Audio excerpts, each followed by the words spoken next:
Louvado seja o Senhor, amados irmãos, pela graça de Deus, somos conduzidos pelo Senhor a iniciar um novo livro, caminharmos no livro de Hebreus, e rogamos que o Senhor nos conceda a sua graça, o seu amparo, o seu sustento, sua revelação, para obtermos da parte dele entendimento, e mais do que o entendimento, sermos transformados por essas palavras santas do livro de Hebreus.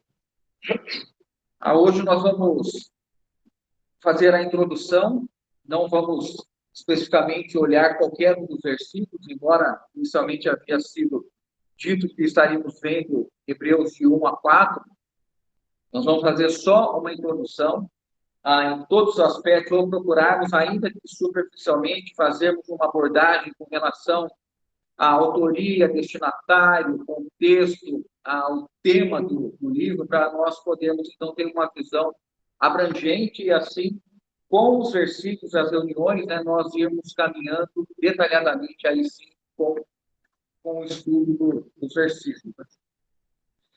Inicialmente, queria pedir que os irmãos acompanhassem comigo a leitura de Hebreus 12, 1.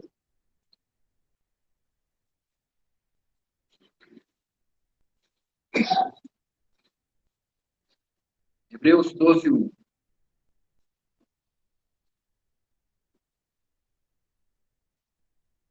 Portanto, vamos juntos? Portanto, também nós, visto que temos a rodear tão grande número de testemunhas, desembaraçando de todo o peso e do pecado que tenazmente nos assedia, corramos com perseverança a carreira que nos dá. Mas nós dependemos exclusivamente da tua graça nessa noite. Pedimos que teu Espírito Santo nos conduza, nos dando de sabedoria e revelação.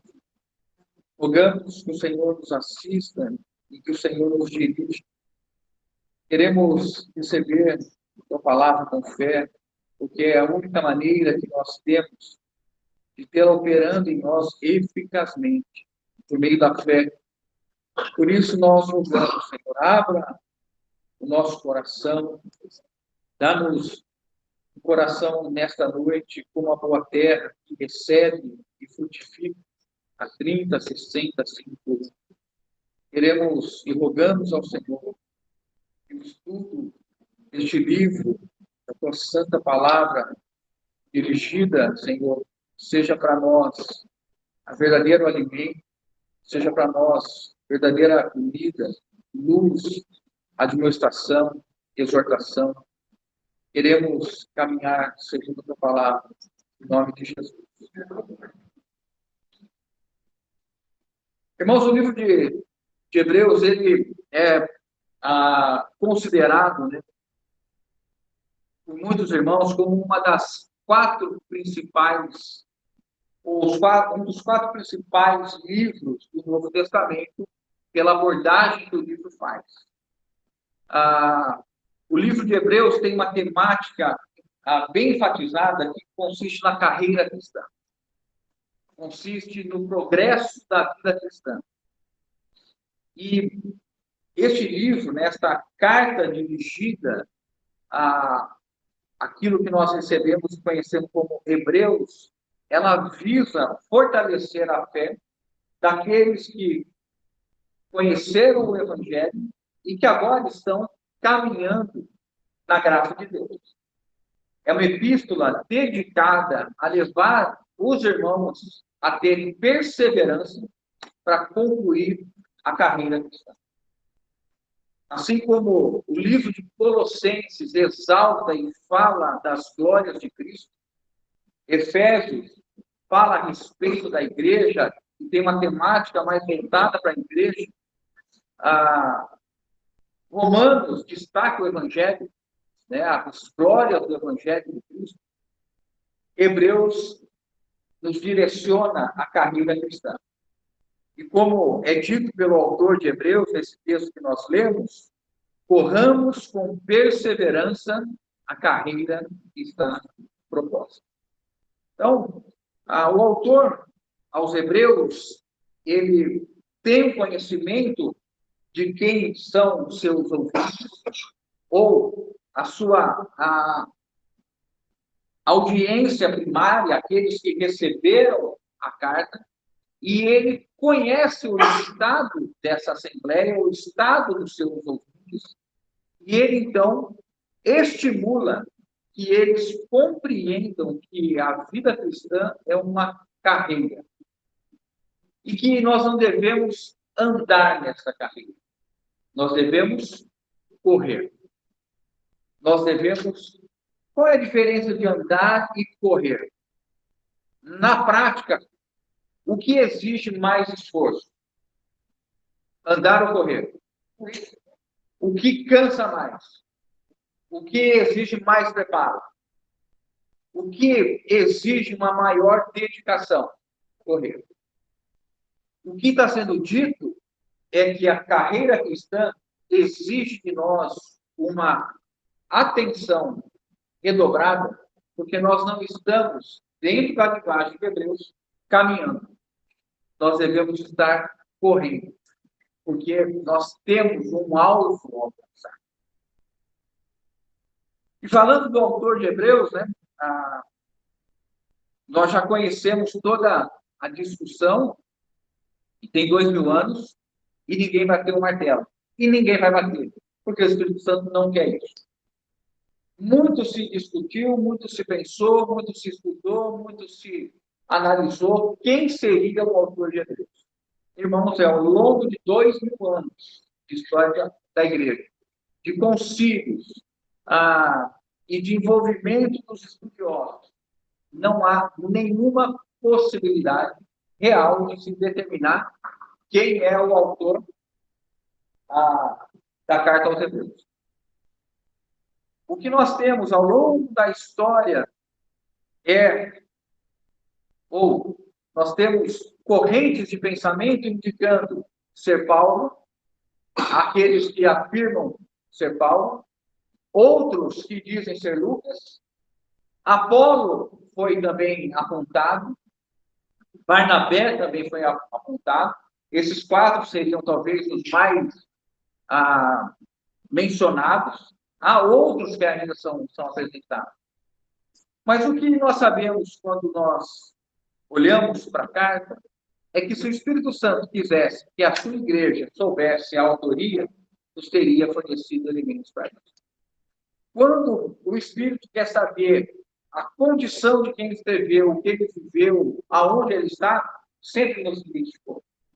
Mas quando o Espírito Santo não permitiu isso, é que a autoria não tem relevância dentro daquilo que está sendo apresentado neste livro. E, portanto, nós não devemos gastar tempo e energia pensando nisso. Nós devemos simplesmente reconhecer que se nós não sabemos quem é o autor humano, nós sabemos quem é o autor intelectual, o autor espiritual, que é o Espírito Santo. O Espírito Santo é o autor, sem sombra de dúvidas, desta carta. Outra questão que nós temos. Qual foi a época que foi escrito? Se nós não temos certeza do autor, nós temos certeza da época que foi escrito? Também não. O que se sabe, ou que se quase tem como certo e absoluto, é que é uma carta redigida no primeiro século. Muito provavelmente na década entre 60 e 70. Porque nós temos alguns indicativos. O final do capítulo 13 diz que Timóteo foi solto, nosso irmão Timóteo foi posto em liberdade.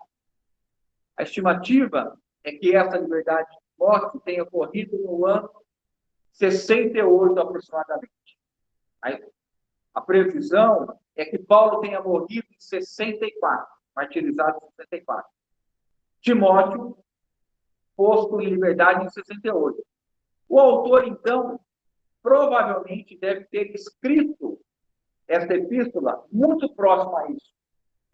E antes dos 70, a maioria dos estudiosos indicam que ela deve ser antes de 70. Por quê? Em 70 houve a destruição de Jerusalém. E nós vamos ver ao longo do estudo que o autor muitas vezes fala de sacrifício e de sacerdote como algo presente ainda. Embora ele faça a grande menção voltando para o tabernáculo do deserto, mas ele menciona também sacerdotes e o templo, dando a entender que ele estava ainda erigido. Portanto, Jerusalém ainda não havia sido destruída pelo general Tito e não havia ainda o templo sido destruído. Então, o que se trabalha? Se trabalha nessa década de 60 a 70. Há uma menção de um irmão do primeiro século ainda, no ano 95, quando ele escreve uma carta aos Coríntios. E ele menciona trechos do livro aos Hebreus, em 95. Então, entende-se que, verdadeiramente, ela é do primeiro século. E, muito provavelmente, antes do ano 70. Pelos elementos que são apresentados, como nós mencionamos aqui. Outra questão, irmãos. Quem são esses destinatários? Para quem a carta foi escrita? Quem chuta? O crente pode chutar? Acho que a gente não pode chutar. Qual é a percepção que você tem? Quem é o destinatário? Quem são os destinatários? Há aqui, novamente, algumas diferenças. Dois grupos são colocados como os principais alvos dessa epístola. Judeus cristãos, então judeus que se converteram à fé cristã. O texto seria dedicado a eles. Ou gentios convertidos à fé cristã. Judeus cristãos ou gentios cristãos. E por que nós não temos a certeza dos destinatários? Porque o autor também não diz para quem estava escrevendo. Se os irmãos olharem, nós podemos olhar aqui, capítulo 1, versículo 1, como que a carta começa.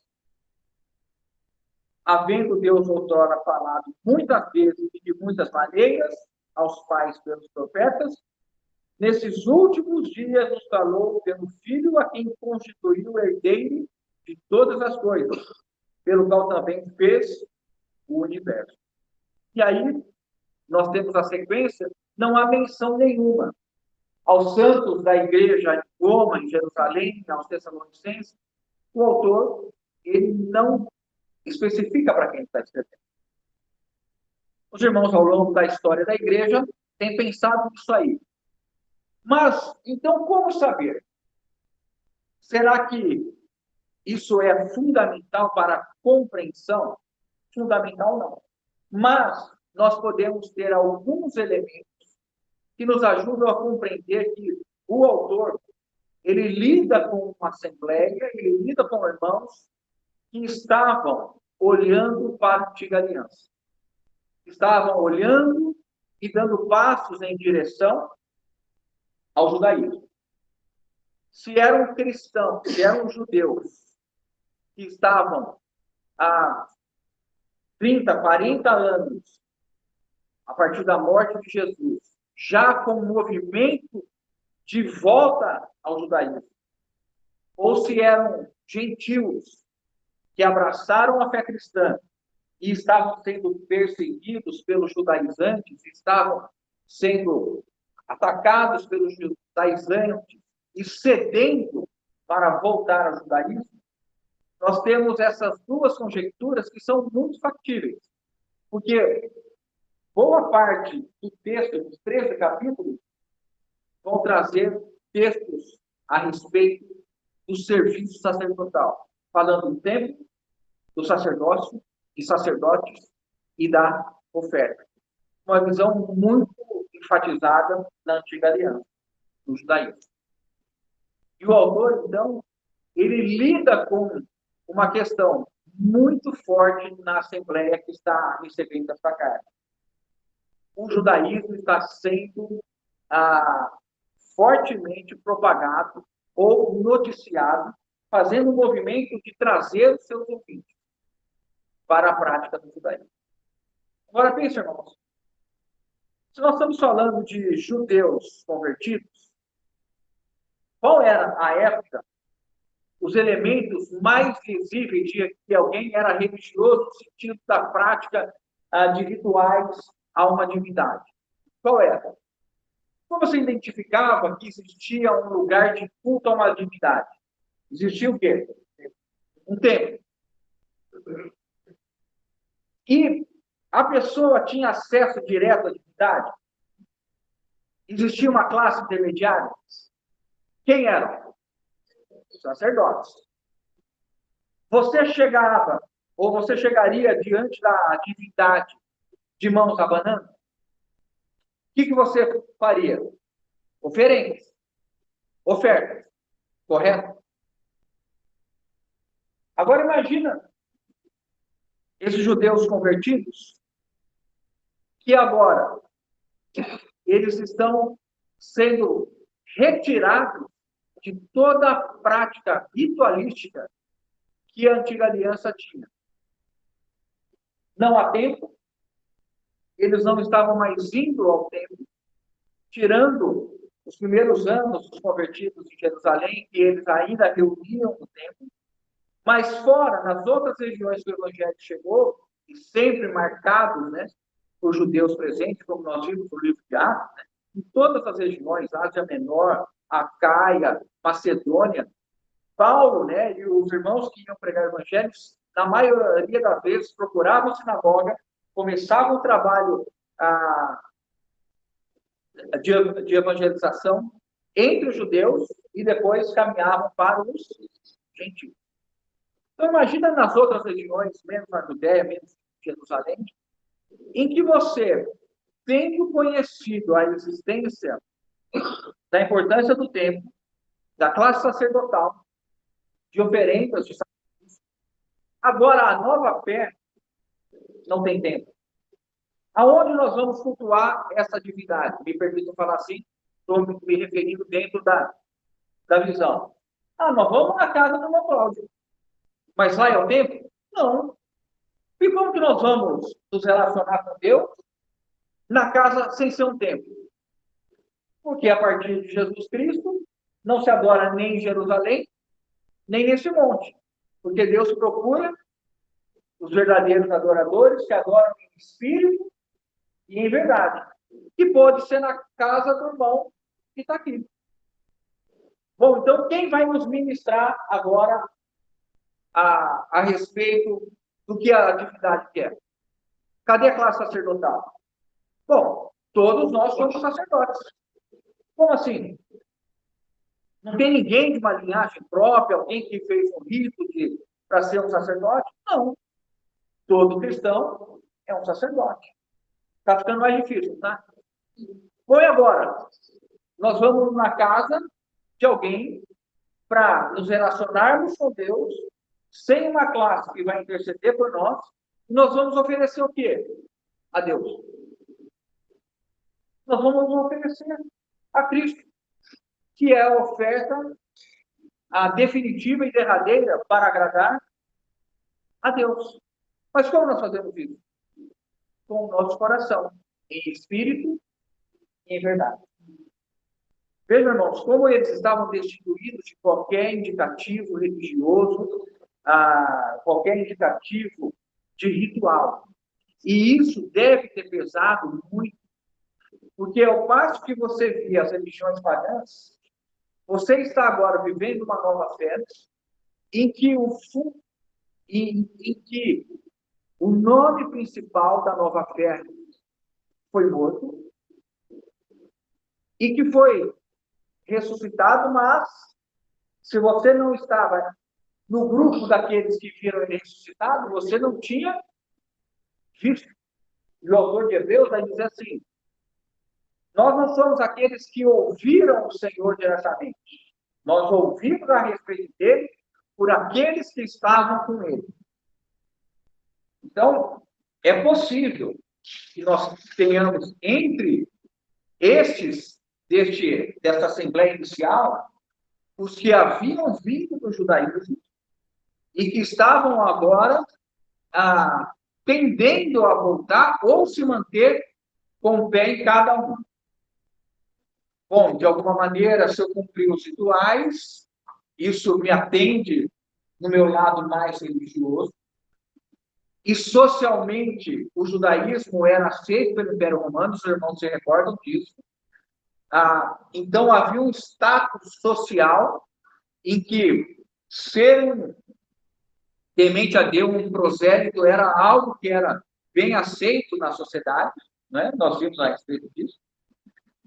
Agora, ao passo que a nova fé, ou que a fé em Cristo Jesus, não concedia isso. Jesus fora morto como um rebelde. Os seus seguidores, como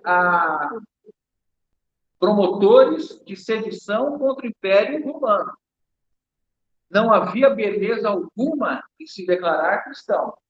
E depois, quando a perseguição vai se intensificando, declarar que Jesus é o Senhor e que não é César o Senhor, era motivo de morte.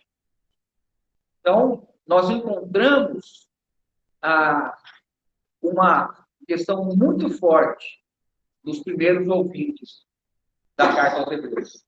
O judaísmo estava, ou a antiga aliança, com um chamado muito forte. E se nós não tomarmos como judeus e sim como gentios convertidos ao cristianismo, nós sabemos o quanto os judaizantes procuravam atrair e trazer elementos do judaísmo para que, no meio dos cristãos, fosse divulgada a antiga aliança. Tanto é o concílio que nós chamamos em Atos 15, nós vimos isso e estudamos. Os 4 pontos foram como uma maneira de conciliar naquele momento para que não houvesse uma ruptura na igreja. Então, nós tínhamos os 4 pontos que foi decidido lá em Jerusalém e foi levado adiante. E em Atos, nós vimos dizer que muitos sacerdotes se converteram à fé cristã.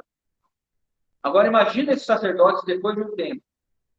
Depois de anos servindo com um templo, uma classe sacerdotal, a qual eles faziam parte, com um rito de sacrifício, e agora nada disso mais existe. Existe a fé em Cristo Jesus. Onde está Cristo? Ressuscitado, habitando dentro de você, e você é um sacerdote. E todo lugar é lugar de adoração a Deus. Irmão, é de mexer, não é? É ou não é?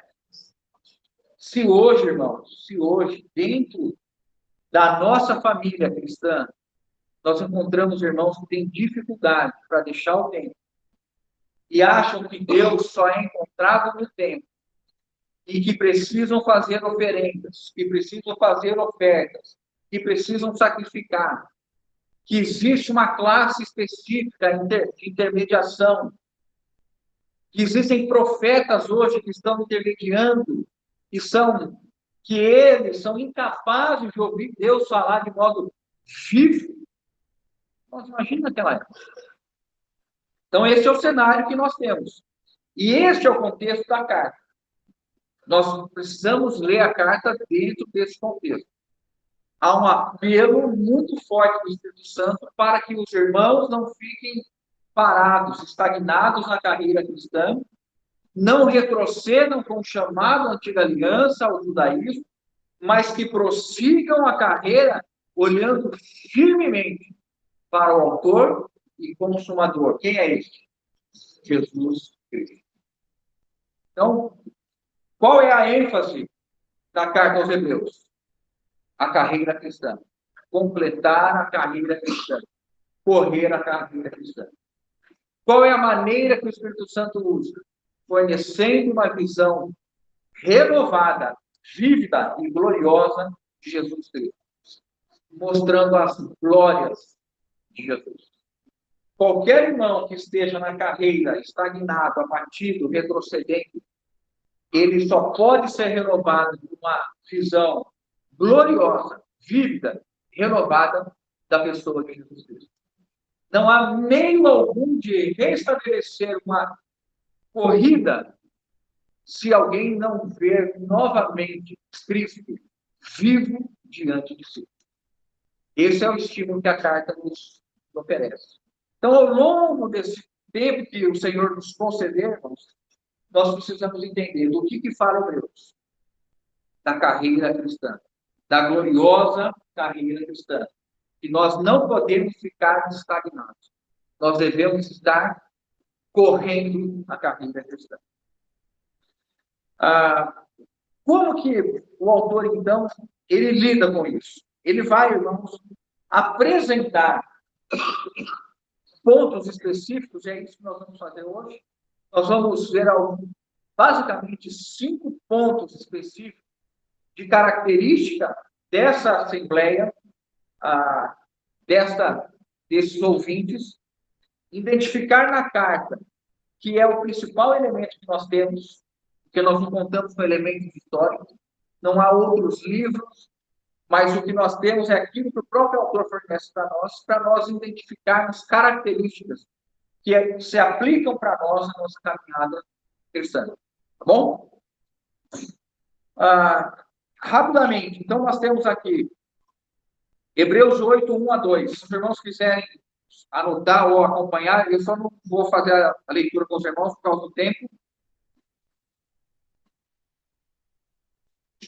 Hebreus 8, 1 e 2 vai mostrar que o verdadeiro templo ele está nos céus e que o templo, tanto terreno do deserto quanto em Jerusalém, é figura do templo verdadeiro. Hebreus 8, 1 e 2 diz assim: ora, o essencial das coisas que temos dito é que possuímos tal sumo sacerdote que se assentou à destra do trono da majestade dos céus, como ministro do santuário e do verdadeiro tabernáculo que o Senhor erigiu, não o homem.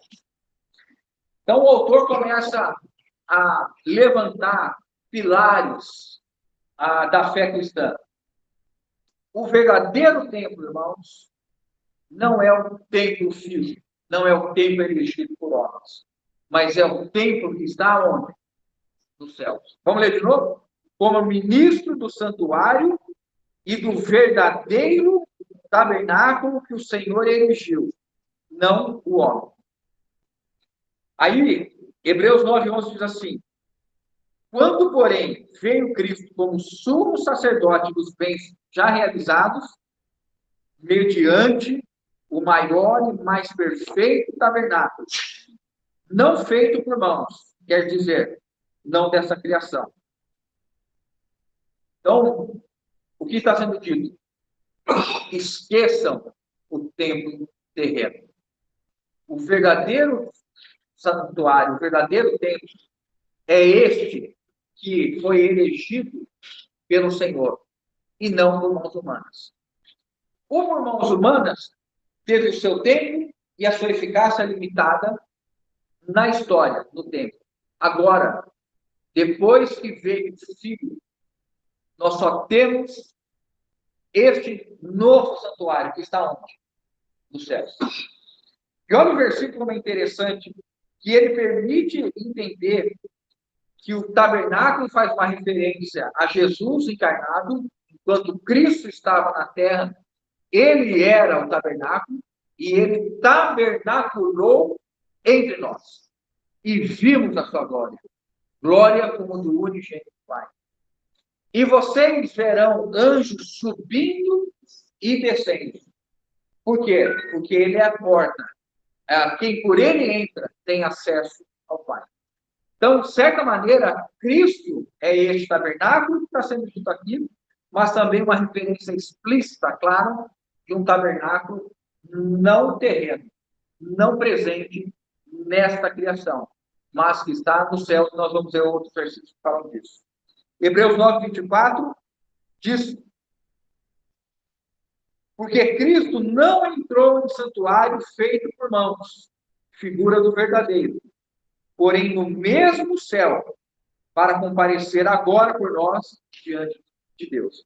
Então, há uma referência que há um santuário celestial, onde Cristo não entrou no santuário terreno, não prestou serviço como sacerdote no santuário terreno, mas ele, como um sacerdote um sumo sacerdote, ele entrou de uma vez por todas no santuário celestial para ali prestar de uma vez por todas o serviço sacerdotal. E vive a interceder por nós. Então, nós temos aqui a epístola refutando o templo terreno ou mostrando, melhor os exemplos, mostrando a superioridade e a existência de um templo celestial e que o tempo do templo terreno passou. Agora, o que está vigindo é a existência do santuário celestial. Outro ponto que é destacar. Jesus, né, o sumo sacerdote, Jesus, ele é superior aos sacerdotes que eram provenientes da tribo de Levi, ou também, como os irmãos chamam dentro da teologia, o sacerdócio arônico. Jesus não era da casa de Arão. Os sacerdotes vinham da casa de Arão. Jesus nunca foi. Jesus não era da tribo de Levi, mas da tribo de Judá. Então, Jesus não tinha o sacerdote terreno. Ele jamais poderia ser um sacerdote terreno. Ele passou e foi feito sacerdote de qual linhagem? Sacerdote de Melquisedeque. E como sumo sacerdote, aí Hebreus 7, 26 e 28 diz assim: com efeito, nos convinha um sumo sacerdote como este, santo, Hebreus 7, 26 e 28. Com efeito, nos convinha um sumo sacerdote como este, santo, inculpável, sem mácula, separado dos pecadores e feito mais alto que os céus. Vejam, irmãos, que não tem necessidade, como os sumos sacerdotes, de oferecer todos os dias sacrifícios. Primeiro por seus próprios pecados, depois pelo do povo. Quem está acompanhando pode ver comigo. Porque fez isto uma vez por todas, quando a si mesmo se ofereceu. Porque a lei constituiu sumos sacerdotes a homens sujeitos à fraqueza. Mas a palavra do juramento, que foi posterior à lei, constituiu o Filho, perfeito para sempre. Então, segundo ponto, o sacerdócio de Jesus é superior ao sacerdócio levítico ou arônico. Terceiro ponto, Cristo, assim como é o tabernáculo, o sumo sacerdote, ele é também o sacrifício. Ele é a oferta. Hebreus 10, 12, 14. Os irmãos podem acompanhar comigo fazer a leitura. Hebreus 10, 12, 14. Jesus, porém, tendo oferecido para sempre um único sacrifício pelos pecados, assentou-se à destra de Deus, aguardando daí em diante até que os seus inimigos sejam postos por estrados dos seus pés. Vamos ler juntos no 14?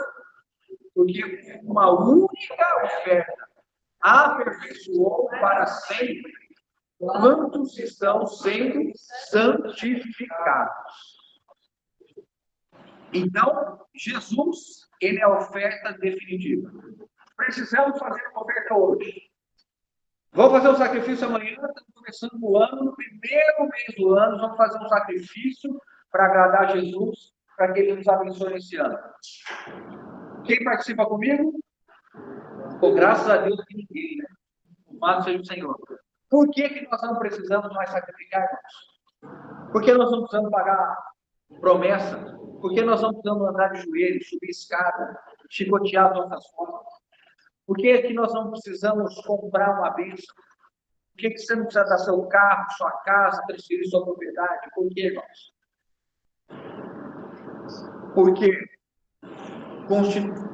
Porque fez isso de uma vez por todas, quanto a si mesmo se ofereceu. como foi dito aqui, eu li o versículo. Porque com a única oferta aperfeiçoou para sempre quantos estão sendo santificados. Então, a oferta de Jesus nos deu a graça de sermos aceitos por Deus e justificados. E agora, a obra que está sendo realizada em nós, qual é? A santificação. Nós já fomos conduzidos como filhos de Deus. E agora nós estamos sendo santificados. Outro ponto que o autor de Hebreus vem. Então, é importante a gente entender isso aqui.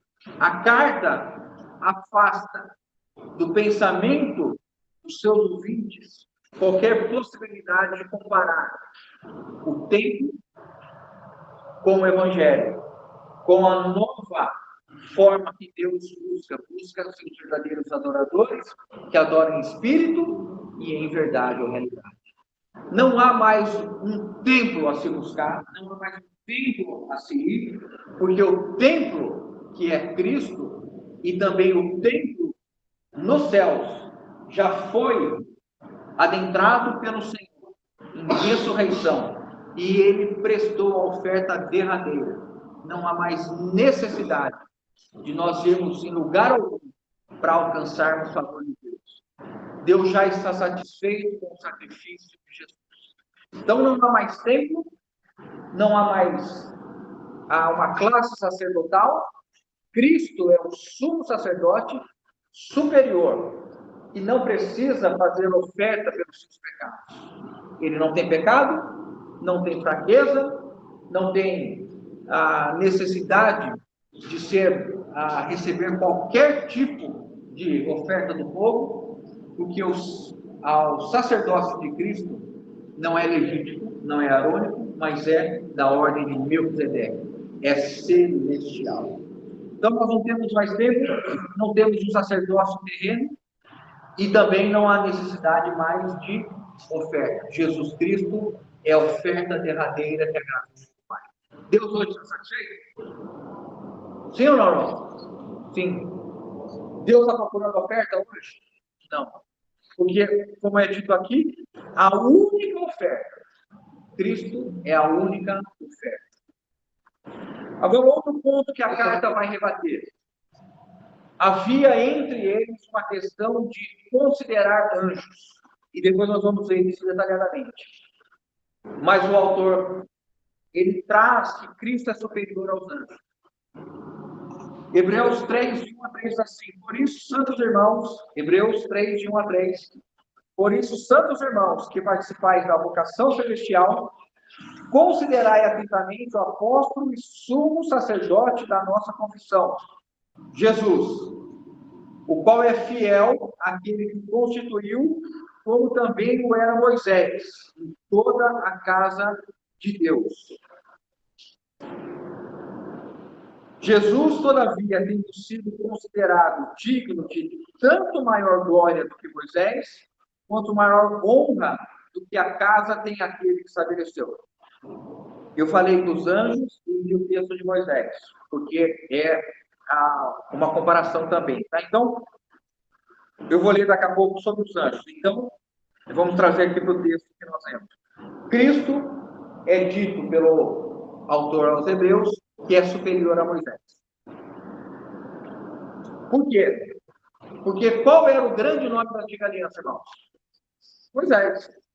Moisés é o nome da antiga aliança. Moisés é a referência do povo judeu da antiga aliança.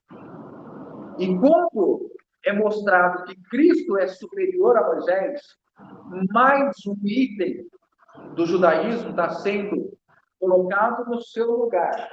Teve o seu tempo, teve o seu uso, a sua necessidade, mas diante de Cristo, quem é maior? Cristo. Irmãos, para nós é fácil dizer isso, mas nós precisamos ter a nossa mente um pouco voltada ao primeiro século. Nós precisamos ter uma mente que está sendo atacada, que está sendo provocada pelo judaísmo ou pelos judaizantes, e que o templo em Jerusalém era composto, que tinha status você dizer que era temente a Deus, ou que você havia crido em Jeová, que o povo de Deus era um povo vitorioso, que tinha obtido vitórias, e que contava naqueles dias com a vinda do Messias para libertá-lo do Império Romano. Então, quando Moisés é colocado em segundo plano, com toda a reverência que nós temos, a figura de Moisés, um servo de Deus, um homem de fé, mas nós, quando olhamos para Cristo, Moisés fica como não, quando é coberto, quando fica no sentido de ser ocultado, né? Numa linguagem simples, como o nosso amado irmão falou, colocado no segundo plano. Porque diante de Cristo, toda luz, todo holofote, ofuscado, é isso aí, ofuscado.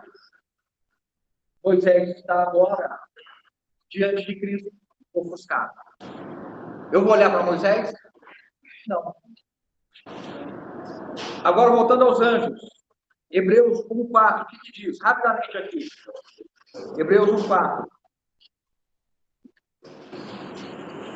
Tendo se tornado tão superior aos anjos, quanto um mais excelente nome do que eles. Então, Hebreus 1,4, no versículo 2, está falando que o Filho, que tem a glória, o esplendor, que purificou, que é a herança, e aí vem o versículo 4, é maior do que os anjos.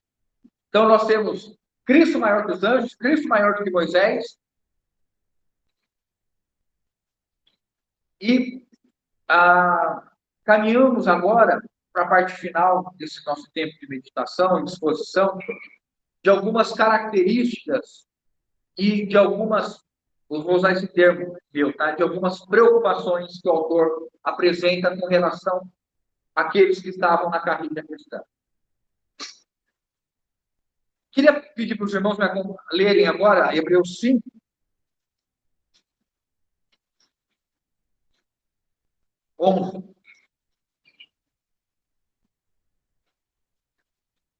Hebreus 5:11.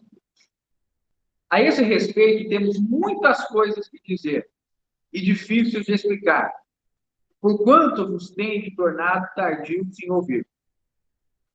Então, o irmão está aqui, pelo Espírito Santo, identificando uma falha dos irmãos. Qual era a falha desses irmãos? Se tornarem lentos, tardios em ouvir a palavra de Deus. E isso é uma advertência para todos nós. Eles estavam impedidos de ouvir a palavra de Deus? Não. Qual era a debilidade deles? Eles se tornaram lentos em ouvir a palavra de Deus.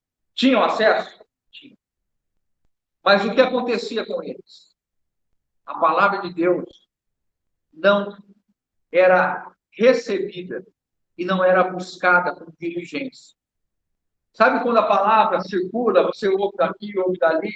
Imagine alguém, nesse ambiente que nós estamos, nós podemos ter alguém que está ávido, recebendo, que está com o coração aberto, e nós podemos ter alguém que está com a mente distante, que está pensando em outras coisas.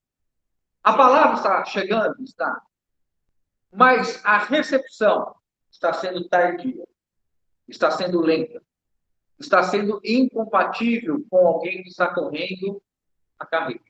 E olha a consequência disso. Olha que o Espírito Santo aqui aponta a respeito de uma característica desses irmãos. Por que vocês se tornaram tardios? Qual é a consequência? Pois, com efeito, quando deviam ser mestres, atendendo ao tempo decorrido, tendes necessidade de alguém que vos ensine de novo quais são os princípios elementares dos oráculos de Deus. Assim, vos tornastes como necessitados de leite e não de alimento sólido. Em um longo prazo ou no médio prazo, alguém que não é rápido em tomar e aplicar a palavra no seu viver, ele vai perdendo a capacidade de se tornar alguém que tem a palavra habitando nele para ensinar e conduzir a outros. Eles recebiam a palavra, mas não estavam trazendo a palavra de uma maneira vívida, experiencial, aplicada no seu dia a dia. Eles tinham morosidade, lentidão em tomar essa palavra e aplicar. Com isso, com o passar do tempo, que eles deveriam ser mestres, eles estavam incapacitados de servir os outros, necessitando que alguém viesse novamente a trazer o leite para eles. Irmãos, pensem que dano isso traz. Nós estamos falando de um dano na edificação do corpo de Cristo. Porque quanto mais mestres, mais pessoas são alcançadas. Quanto mais você usa um irmão que já poderia estar servindo a outros, tendo necessidade de voltar e voltar e voltar e oferecer leite, leite, leite, porque alguém não diligentemente se empenha em receber e ouvir e viver a palavra, nós somos identificados aqui com uma dificuldade desta assembleia. Eles já deveriam ser mestres. Qual a expectativa de conversão desses irmãos? Não há um número certo, mas entende-se de algo de 5 a 10, 15 anos de conversão. Quem de nós aqui tem menos de 5 anos de conversão? Miguel, você tem quantos anos? 7. Já é mestre. Tem que estar já... nós estamos vivendo aqui, então o Espírito Santo está dizendo assim, eu esperava e contava com vocês na condição de mestres. Mas, por causa da morosidade, da indolência, do fato de vocês não valorizarem tanto a minha palavra, eu tenho que enviar outros para suprir a carência de vocês. Irmãos, na igreja, até a vinda do Senhor, nós vamos fazer isso. E nós não estamos aqui para dizer e bater a cabeça dos irmãos na parede, você já devia ser mestre, não. Que Deus nos dê graça e nos dê mansidão, longanimidade, amor e devoção para aquele irmão que é lento, que está devagar, que pelo tempo deveria ser mestre. Vamos carregar no colo, pegar na mão e conduzi-lo na jornada cristã, a correr. Mas ele não nos pode fazer trocar. Ele tem que passar a correr. Os irmãos entendem? Pegar a mão aqui numa corrida cristã é para puxar o que está atrás. E não para o que está atrás te segurar e fazer você diminuir de corrida para trote. Né? Não é uma corrida de marcha olímpica. Nós estamos correndo. Não sei, mas nós estamos correndo. Não sei se 100 metros, 200 metros, mas é uma corrida. É uma corrida. Então, vamos guardar isso aqui. Eles já tinham tempo de experiência cristã. Não eram novos, não eram novatos na fé. Assim como a nossa Assembleia. Nós temos tempo demasiado. E todos nós devemos ser mestres na palavra. E devemos buscar isso com instância. Nos aperfeiçoar na palavra, na devoção, na leitura, no estudo, na entrega, na consagração. Então, nós temos uma primeira característica. Irmãos, podemos dizer assim, veteranos. Segunda característica. Vamos ver aqui Hebreus 6, de 10 a 12. O que diz? Olha para os irmãos. Porque Deus não é injusto para ficar esquecido. Vamos ler junto?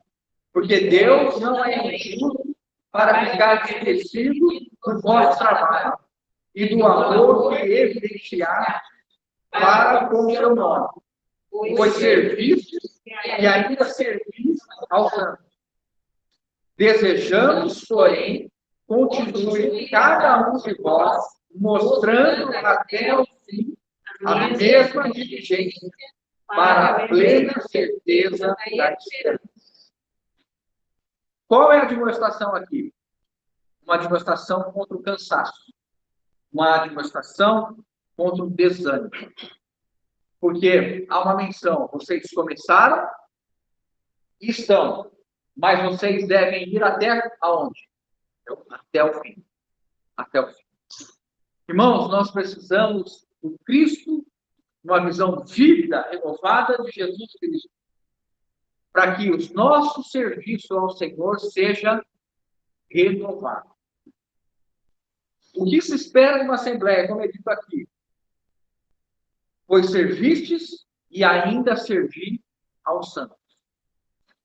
Mas continuei servindo. Você já disse assim para você, sozinho, no momento de vacilo. Pois nasci dos irmãos há 25 anos. Não preciso mais. O Senhor levante o outro. Já passou esse vento frio na sua cabeça? Longe de nós. Longe de nós.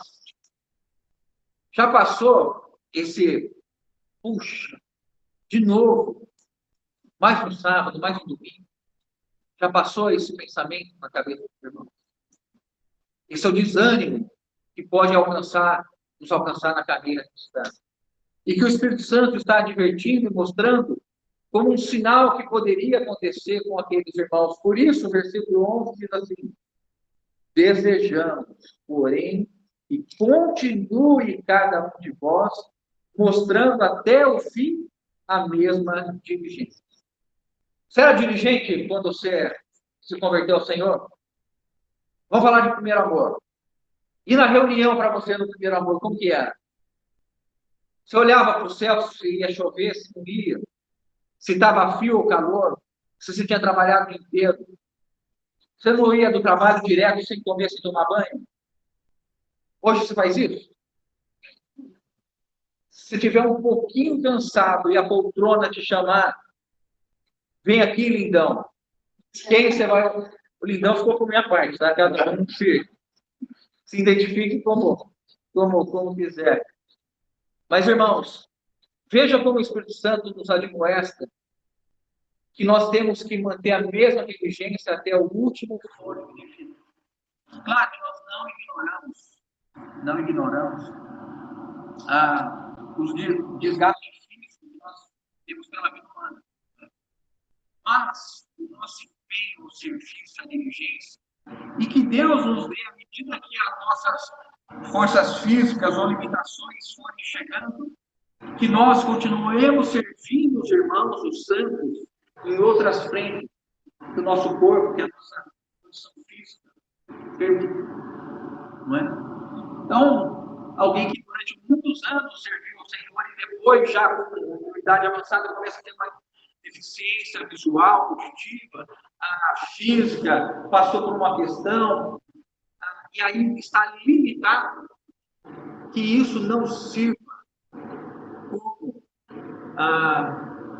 um escape para nós deixarmos de servir, mas que nós sejamos levados a tomar outras frentes de serviço ao Senhor. Porque o que o Espírito está dizendo é: desejamos, porém, que continue cada um de vós mostrando até o fim a mesma diligência, para a plena certeza da esperança. Ou seja, para galardão do reino, nós devemos lutar até o fim. A salvação nós já temos, mas agradar ao Senhor nós devemos lutar até o fim. Terceira característica. Então, primeira, não eram novatos, não eram recém-convertidos, eram veteranos. Havia uma preocupação que não houvesse um retrocesso, que eles não desanimassem, que eles não perdessem o vigor. Terceira característica.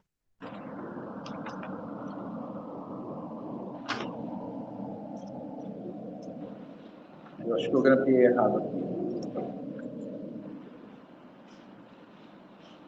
Hebreus 10, 38. Podemos ler juntos? Hebreus 10, 38, 39.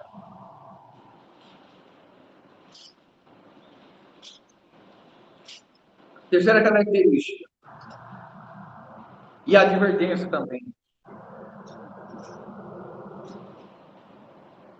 Não ceder à incredulidade, mas viver por fé, tá? Todavia, o meu justo viverá pela fé. E se retroceder nele, não se compraz a minha alma. Nós, porém, não somos dos que retrocedem para a perdição. Somos, entretanto, da fé, para a consagração da alma. E Hebreus 3, 12 e 13. Hebreus 3, 12 e 13. Vamos juntos? Tende cuidado, irmãos, jamais aconteça haver em qualquer de vós perverso coração de incredulidade, que vos afaste de Deus vivo.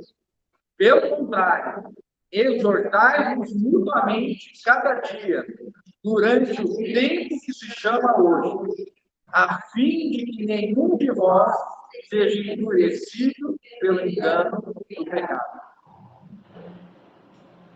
O que é necessário na carreira cristã? Fé. O que é necessário na carreira cristã? Fé. Qual é um perigoso adversário na carreira cristã? Incredulidade. Incredulidade. A fé, ela precisa ser alimentada. A fé vem por ouvir a palavra de Cristo. A fé vem por ouvir. E quando nós ouvimos a palavra, nós precisamos receber a palavra como sendo a palavra de Deus, acompanhada de fé. Não duvidar da palavra. Não selecionar a palavra. Hoje, por conta da pregação equivocada dos liberais que atuam no meio cristão, a fé é selecionada. E Deus é moldado à necessidade das pessoas. Se afasta cada vez mais da abertura da palavra de Deus nas reuniões cristãs, ou quando se abre a palavra, se lê um versículo e aí o pregador viaja da maneira que quer e fala do que quer e traz as questões cotidianas, aquilo que é da política, aquilo que é da sociedade, aquilo que a sociedade tem pleiteado, e vai amoldando Deus dessa maneira. O Deus que nós servimos é o Deus das Escrituras. E é o Deus que exige de nós uma vida piedosa, devocional, de consagração. E não uma vida em que nós selecionamos e dizemos como que Deus é hoje. Deus é amor. Deus ama a todos. Deus jamais puniria um homem. Deus jamais lançaria um homem no lago de fogo. Deus jamais faria isso com alguém. Recentemente eu ouvi um pregador, que tem até destaque na internet, dizendo que era um conflito para ele ver um pai que lançasse um filho num fogo eterno. Qual é a dificuldade dele? Ele é alguém que tropeça em Jesus Cristo. Cristo para ele é isso. Deus para ele. O Deus bíblico. Jesus das Escrituras. Vós dizeis que conheceis a Escritura, mas não quereis vir a mim. Quando as pessoas selecionam Deus, e não, por isso que o tempo, por isso que o estudo expositivo é uma bênção para nós. Porque existem outras maneiras de estudar, a maneira temática, mas o que nós temos buscado é permitir que na sequência do texto nós sejamos conduzidos a todos os temas. E nós não selecionamos os temas. E buscamos, dentro da Bíblia, explicar aquilo que a Bíblia diz a respeito. Por isso que aqui nós somos levados a entender que nós devemos viver por fé. Fé em Deus e fé na sua palavra. Outra coisa que se tirou do meio cristão são as exortações. E a palavra que nós temos aqui, de Hebreus 3, versículo 13, pelo contrário, exortai-vos mutuamente cada dia durante o tempo que se chama hoje. As pessoas ficam bravas se forem exortadas. As pessoas não querem ser corrigidas, não querem ser admoestadas, querem ser aceitas da maneira que estão. Recentemente houve Às vezes a gente passa de vergonha falando disso, mas são os nossos irmãos, né? A gente ouve isso aí, reclamando porque uma religião cristã não aceitaram ela participar com o cachorro dela dentro do ambiente.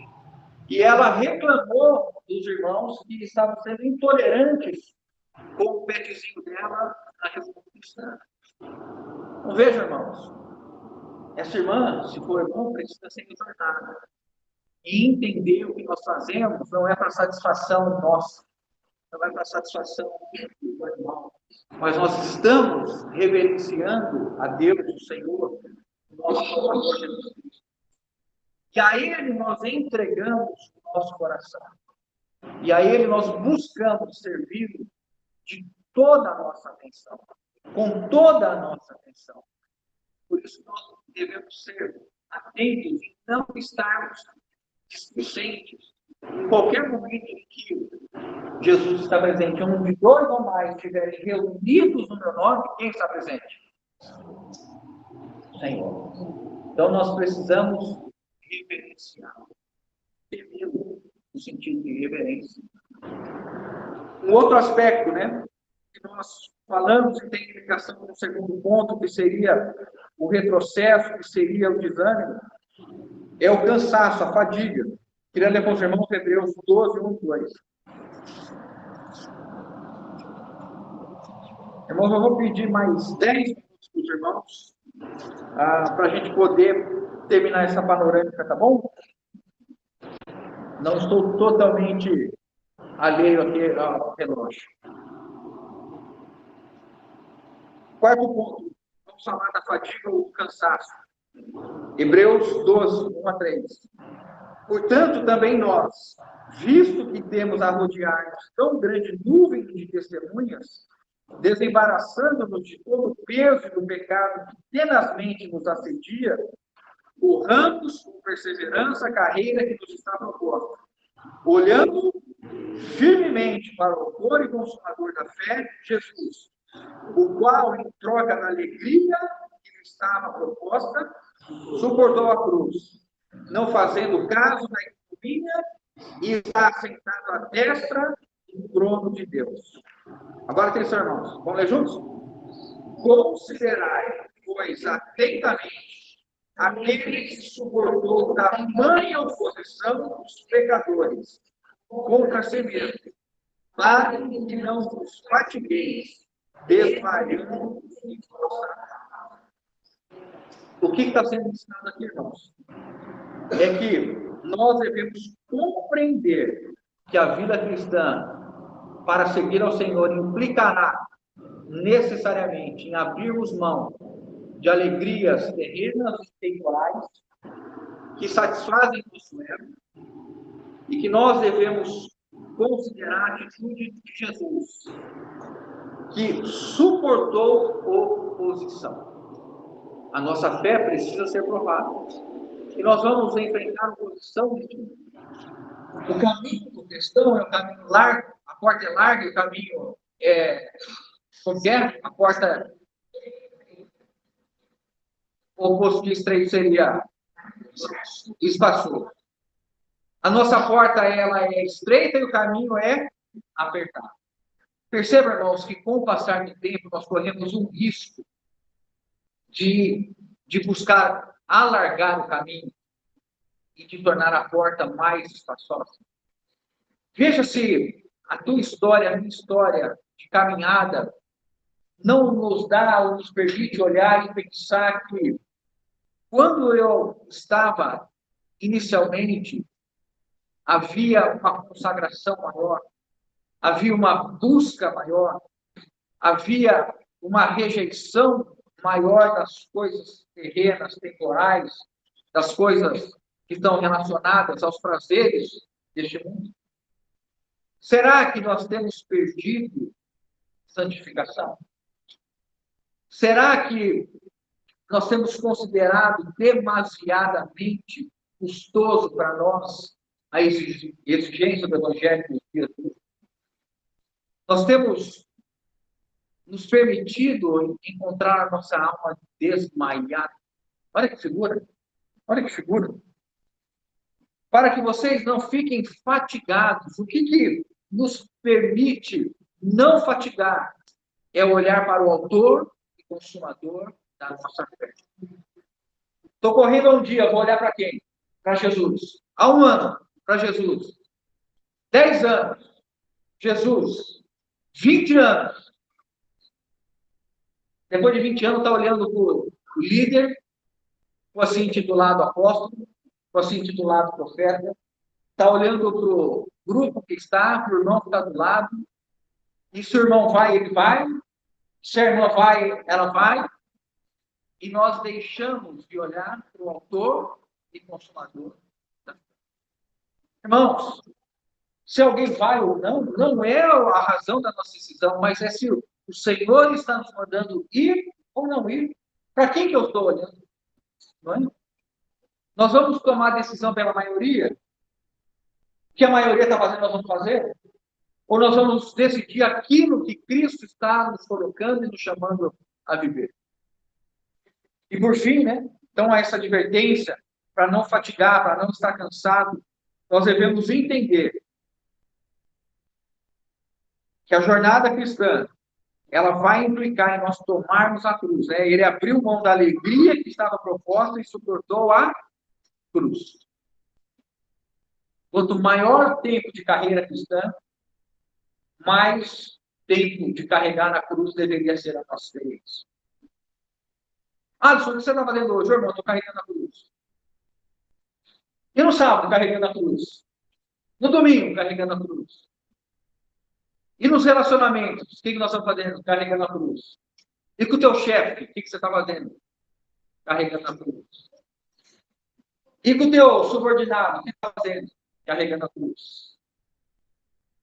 Não vou entrar no aspecto doméstico para não gerar nenhum tipo de animosidade no ambiente tão saudável que nós estamos. Mas há pessoas dentro de casa que se alegram se nós levarmos a cruz. Os ambientes, os relacionamentos precisam de homens e mulheres que carregam a cruz. E os avós têm que fazer o quê? Carregar a cruz. E os netos? Carregar. Vamos parar por aqui, aí a gente estreita as relações para a gente entender onde nós vamos chegar. Por fim, irmãos, quinta característica, ou a advertência, né? Porque à medida que o Espírito Santo identifica uma situação que os irmãos estavam vivendo, ele vem trazer uma exortação. Para nós finalizarmos, Hebreus 4, de 1 a 2. Vamos ler juntos? Temamos, portanto, Hebreus 4, 1 a 2. Temamos, portanto, que sendo-nos deixada a promessa de entrar no descanso de Deus, suceda parecer que algum de vós tenha falhado. A palavra falhado aqui é tenha se tornado lerdo. Tenha se tornado lerdo ou moroso. Não é falha de erro, de fraqueza, mas alguém que se tornou lento. Então vamos ler dessa maneira, lento. Temamos, portanto, que sendo-nos deixada a promessa de entrar no descanso de Deus, suceda parecer que algum de vós tenha se tornado lento. Porque também a nós foram anunciadas as boas novas, como se deu com eles. Mas a palavra que ouviram não se aproveitou, visto não ter sido acompanhado pela fé naqueles que ouviram. Aqui dentro do contexto, nós vamos ver oportunamente, é uma referência ao povo de Israel no deserto, que ouviu inúmeras vezes a palavra de Deus sendo anunciada, admoestados pela palavra do Senhor, e eles se endureceram. E eles não receberam a palavra vinda através de Moisés, e também não receberam a palavra vinda através de Josué, e eles, olhando aqueles profetas de Deus, que eram boca de Deus naquela época, não receberam a palavra profética. E aí o Espírito Santo traz isso para nós. A igreja, que tem a palavra circulando entre ela, que participa dos encontros, que participa das reuniões, que ouve mensagens, mas que não recebe com fé, e que não toma essa palavra no seu viver diário, o que vai acontecer. Invariavelmente, essa palavra vai ser recebida. Na parábola que o Senhor colocou no semeador, é aquele solo que, vindo as adversidades, que vindo o calor do dia, ele recebeu com alegria, mas agora ele segue diante das adversidades, das tribulações. Então, o que nos é dito aqui? Se vocês ouvirem a palavra, recebam com fé. Hebreus 3:7 complementa esse pensamento. Hebreus 3:7-8, gostaria de ler com os irmãos?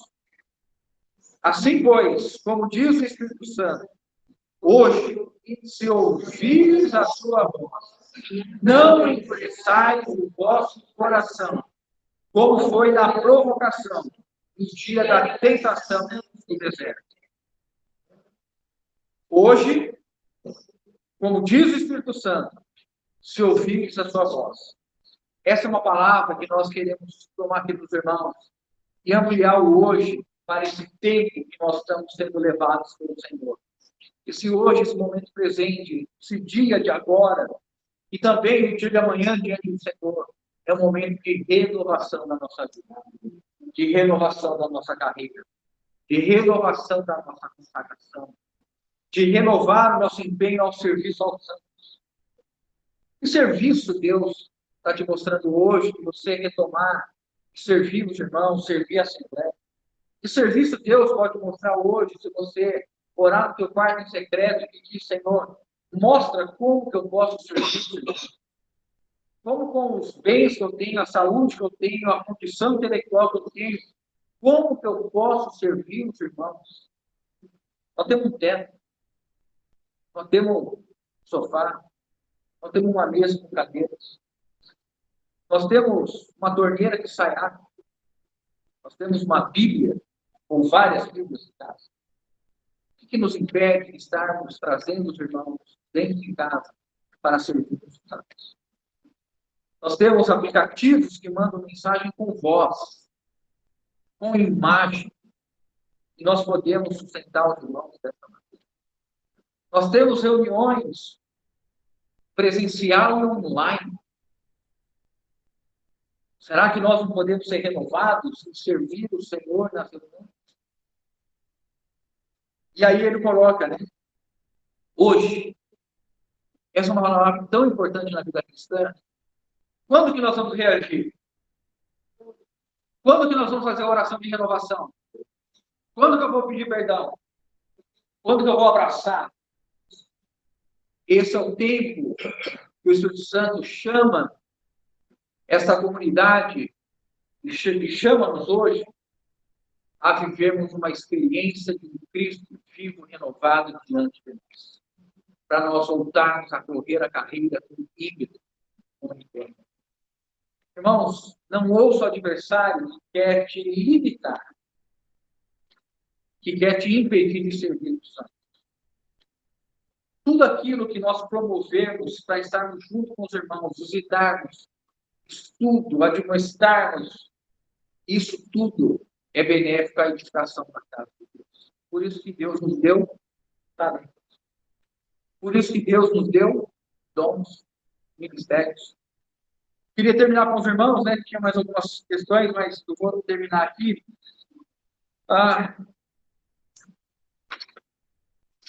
Concluir. É difícil a gente ter que cortar algumas coisas aqui.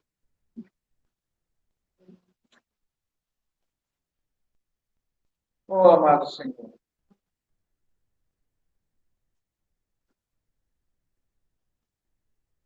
Vou terminar então com Hebreus 13, 20, 21 e 22. Hebreus 13, 20, 21 e 22. A gente finaliza aqui. Diz assim: ora, vamos ler juntos? O Deus da paz, que tornou a trazer dentre os mortos a Jesus, nosso Senhor, o grande pastor das ovelhas, pelo sangue da eterna aliança, vos aperfeiçoou em todo o bem, para cumprir a sua vontade, operando em vós o que é agradável diante dele, por Jesus Cristo, a quem seja a glória para todos os sempre. Amém. Versículo 22. Ainda, irmãos, que suporteis a presente palavra de exortação, tanto mais quanto vos escrevi resumidamente. O Deus da paz, que vos trouxe Jesus dentre os mortos, o grande pastor das ovelhas. Nós, na nossa caminhada, nós estamos abandonados?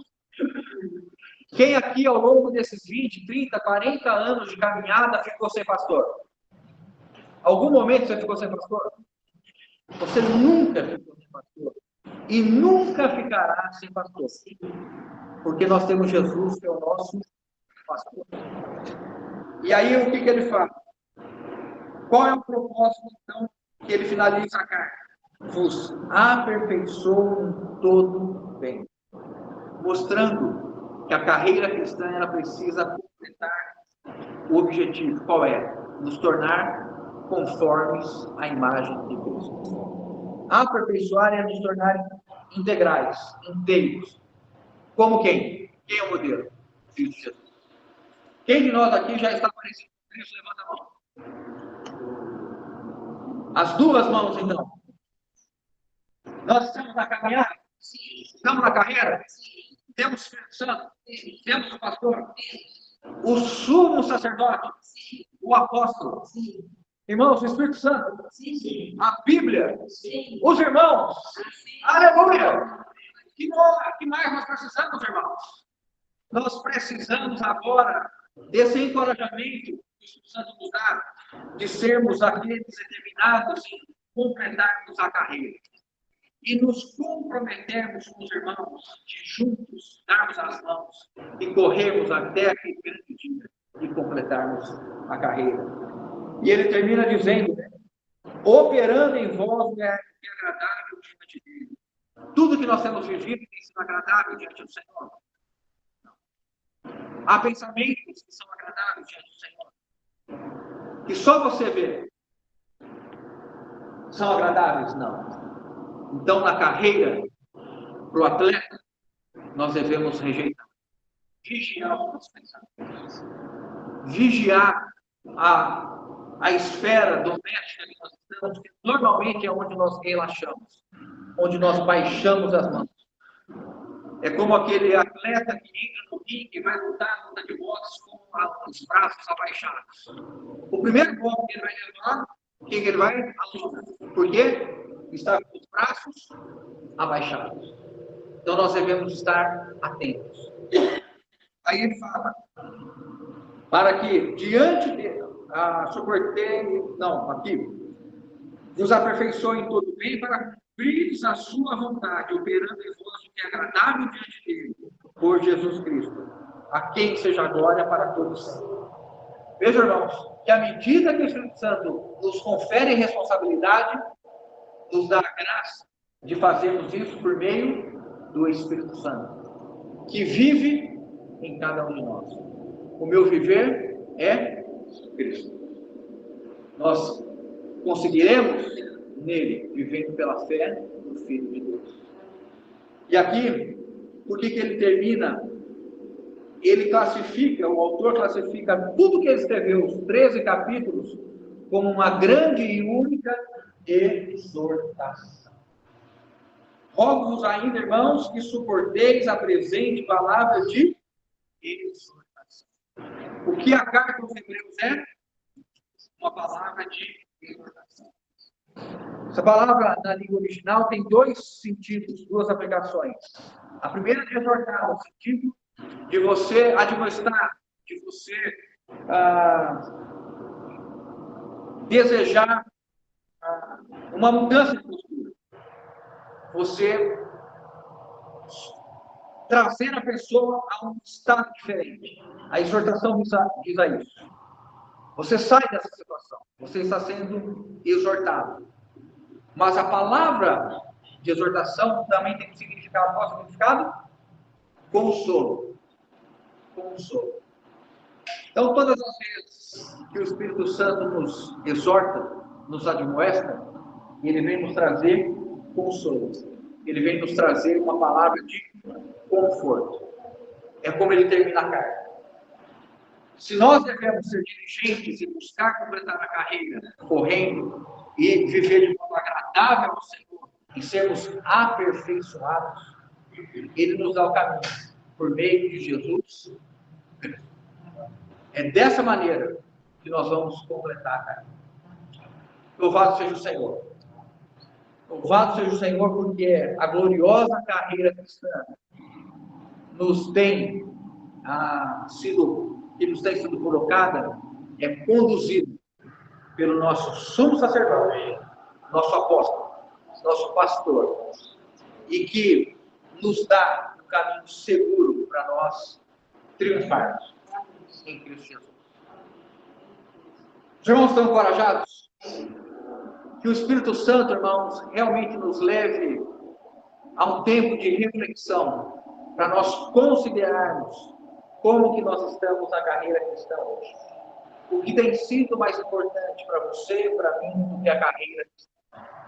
Que o Senhor nos conduza em graça, né? Amém. Os irmãos que porventura ficam assim, vai indo aqui, então o Senhor